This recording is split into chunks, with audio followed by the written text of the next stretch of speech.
Malgré des initiatives d'assainissement et de prévention d'inondations, la commune urbaine de Sigiri a enregistré les premières pluies dans la nuit du lundi 14 avril 2025. Conséquence, des ordures ont envahi la ville un peu partout. Il y a plusieurs années, c'est nous qui curons ces caniveaux à notre propre moyen. Personne d'autre ne vient prendre les ordures ici. On est fatigué de ça. Si on ne ramasse pas ces ordures, c'est pas bon pour l'image de la ville. La pluie d'hier nous a causé beaucoup de problèmes. Voyez-vous ces fossés remplis? C'est la pluie qui a causé cela. Quand on ramasse les ordures, personne ne vient prendre pour envoyer. Si vous ne nous aidez pas, ce n'est pas bien.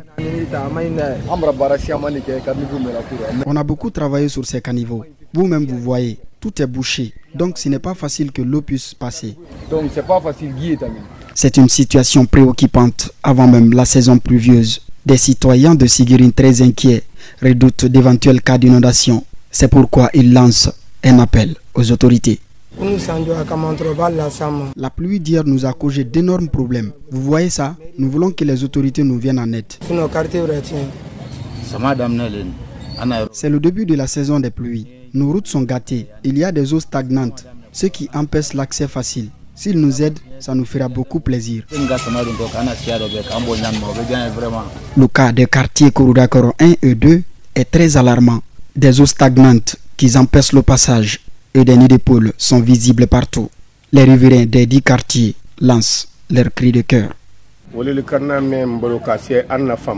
Nous lançons un appel à l'endroit des autorités, tels que le maire et le préfet, qu'ils nous aident parce que nous sommes dans les difficultés concernant des eaux stagnantes. Les ingénieurs sont venus gratter ici, mais il n'y a pas de fauché.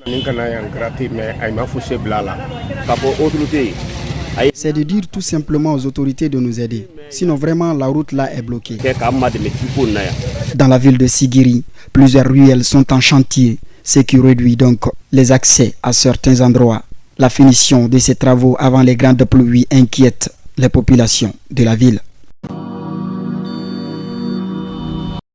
Responsabilité sociétale des entreprises guinéennes vis-à-vis des communautés locales, la société Anglo Gold Ashanti de Guinée, SAG, a procédé à la présentation de son plan de développement économique et social en faveur de la préfecture de Sigiri en général et des localités riveraines en particulier.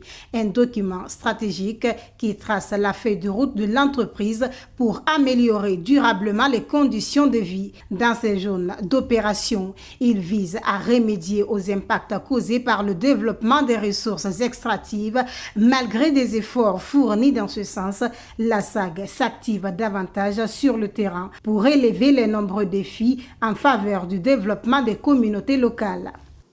Pour relever ces défis et renforcer son rôle d'entreprise responsable, elle a engagé les services de West African Consultant, un cabinet de conseil local, pour mener à bien un examen et des processus consultatifs de 2022 à 2024, aboutissant à l'élaboration d'un plan de développement économique et social qui aligne les investissements communautaires de la SAG sur les cadres de développement nationaux et internationaux, y compris les politiques de développement local de la Guinée, les objectifs de développement durable et la vision minière africaine. Ce plan de développement économique et social repose sur plusieurs axes stratégiques liés notamment à l'éducation, la santé, l'environnement et l'agriculture. Un plan qui s'inscrit dans une vision de responsabilité sociétale ambitieuse.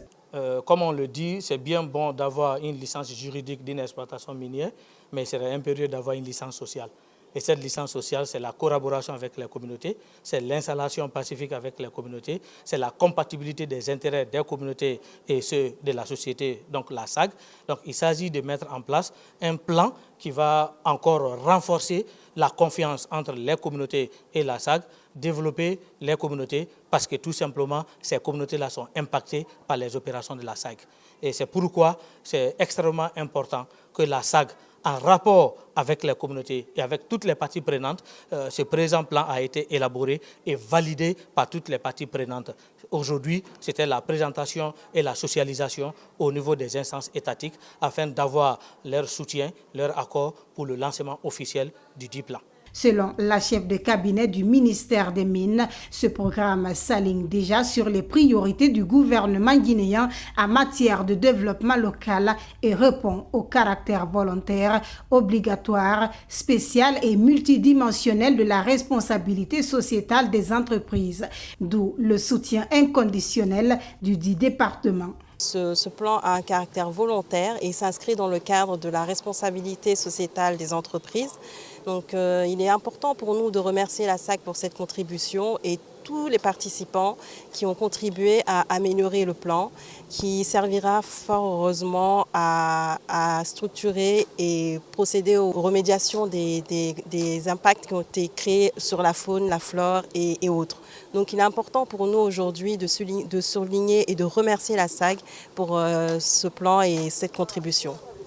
Ce plan décennal sera déroulé chaque 2 ans en vue de rendre les communautés assez performantes.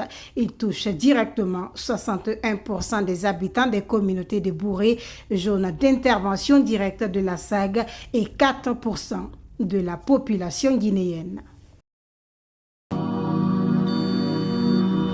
Nous sommes à Santiguia, un district relevant de la sous-préfecture de Maléa, dans la préfecture de Sigiri. Ici, les usagers de cette route souffrent chaque jour pour rejoindre leurs destinations respectives, comme l'explique cet usager. Nous rencontrons beaucoup de difficultés sur cette route. Vous-même, vous voyez son état. Nous sommes en saison sèche. Elle est praticable en ce moment qu'en saison pluvieuse. Ici, on transporte nos bagages sur la tête. Poursuivant, Moussa Keïta remercie le général Mamadi Doumbouya et certains de ses conseillers à la présidence d'avoir pris l'initiative du reprofilage de cette route. Nous remercions infiniment le général Mamadi Doumbouya et ceux qui ont pensé à nous concernant nos routes dégradées.